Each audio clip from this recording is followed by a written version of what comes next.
children, here I am back again with molecular basis of inheritance for class 12.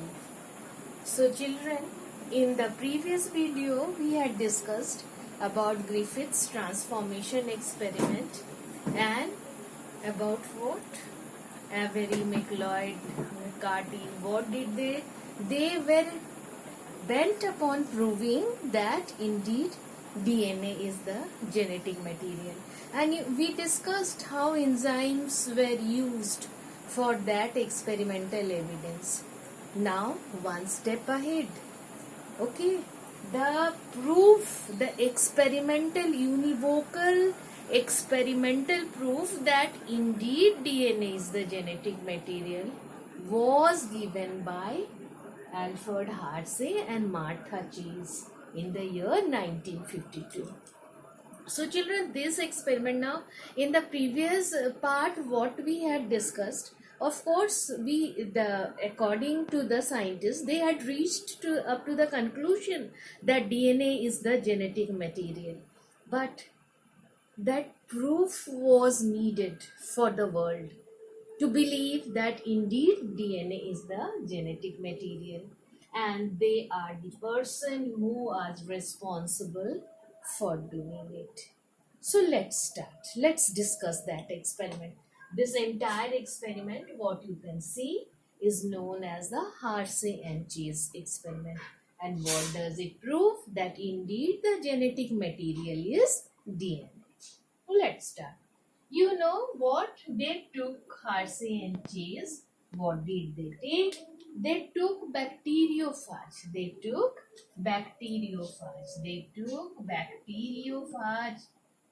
So you must be knowing, children, what is bacteriophage, as well as they took E. coli. What did they take? They took E. coli. So you must be knowing what is bacteriophage. Bacteriophage are the viruses that attacks bacteria. And the structure you all have seen now in class 11, it's given in detail. This is the protein coat. Outside this is the protein coat. Now you see this is the genetic material. Then you see there is a proteinaceous sheath, also the neck part. Then you have certain leg-like structure, that is the tail. All this you have studied. What is bacteriophage? And bacteriophage are the organism or the viruses which attacks bacteria. So they took the bacteria. Which bacteria did they take? They took E. coli. Okay. Now one special characteristic is that whenever the bacteriophage attacks the bacteria, children listen carefully and try to understand. Whenever the bacteriophage attacks the bacteria, what happens? They inject or they put their genetic material inside the bacteria.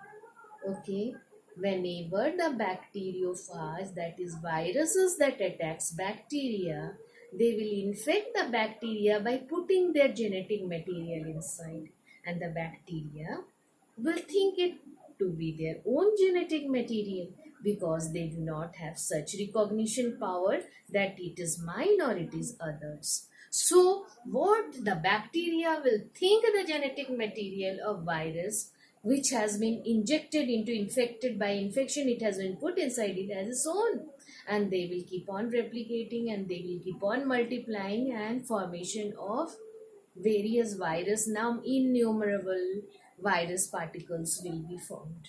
So this was the basis of the experiment. Okay, now see what happens. Let us see. They took culture medium. Okay, they grew the viruses. They took two sorts of medium. One medium was containing radioactive sulfur. And the other medium was containing radioactive phosphorus. Two culture mediums. Okay, is it clear? In one of the medium, what did they grow? In one of the medium, they had added radioactive sulfur, and in the other culture medium, they had added radioactive phosphorus. and in both the medium they grew the bacteriophage. They grew the bacteriophage. Now see children, here you have to understand that protein contains sulfur. Okay, the amino acid you have seen now. How amino acids comes together in the biomolecules you have seen comes together and there is formation of the polypeptide chain. And since the protein contains the sulfur, so what will happen? This radioactive sulfur will get impregnated or it will have its effect on the protein part. It will get embedded or it will get impregnated or it will be coming in close association with what? This will be responsible for marking the protein part, for marking the means labeling the protein part, because protein contains sulfur, they do not contain phosphorus.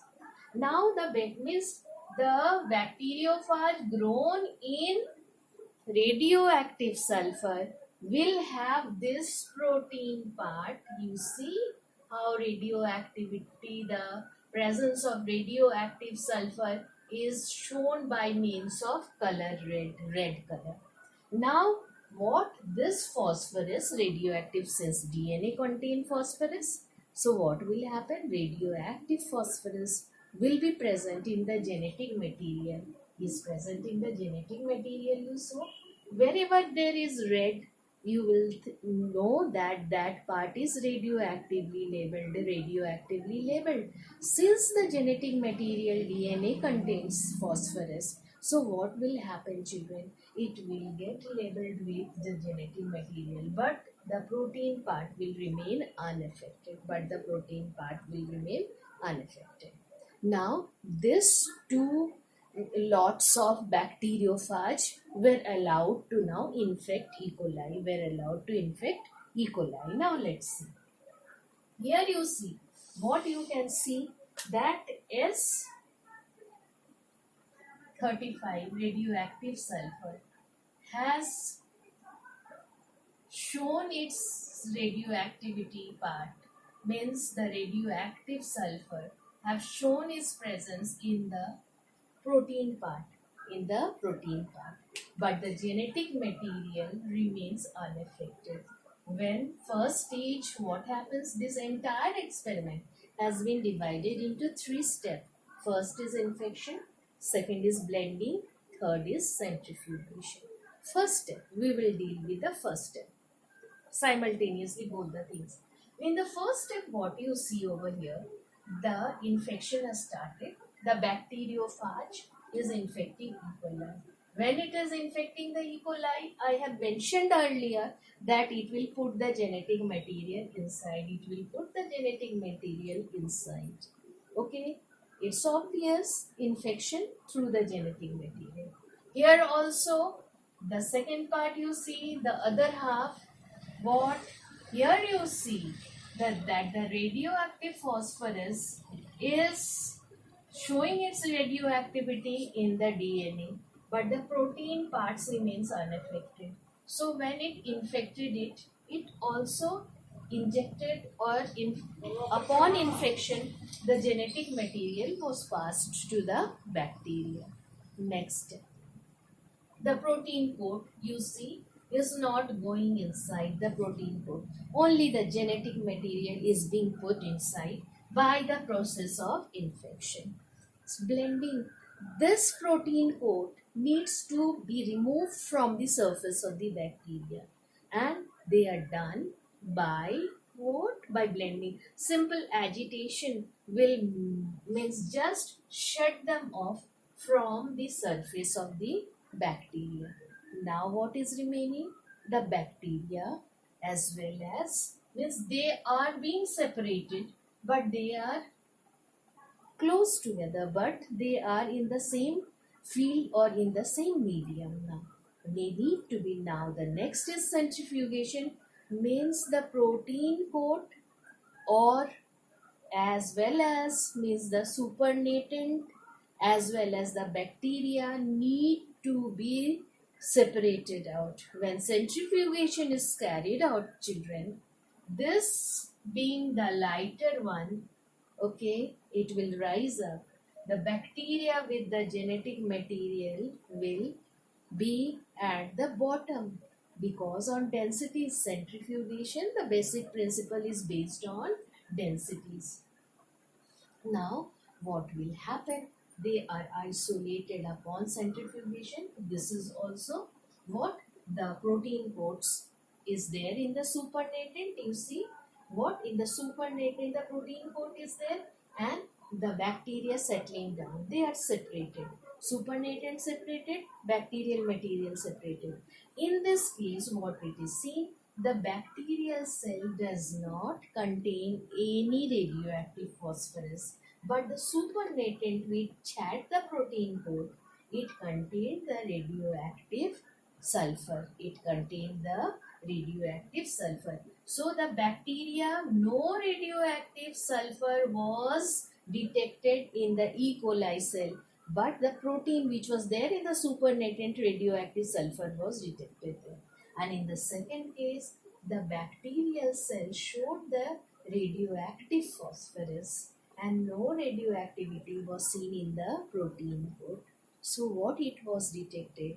It was detected, or it was concluded that it is not the protein which is being transferred from the bacteriophage to the E. coli. It is the DNA which is transferred from the bacteriophage to E. coli, and this made everyone believe that the genetic material is not the protein, it is indeed the DNA. It is indeed the DNA. So I think children, no need of repeating it. Please go through it, okay? But always remember that radioactive phosphorus and radioactive, this is the part showing the radioactive phosphorus, radioactive sulfur. Radioactive sulfur means radioactivity will be shown in the protein part. Phosphorus means radioactivity will be shown in the genetic material part. And the three steps need to be remembered. So with this, I would like to wind up. In the next class, we will be taking on more interesting topics of this chapter. Stay safe, children. Lot of blessing. And please go through each and every word of your NCERT book. This is again and again I'm reminding you all children, and take it seriously. Blessings.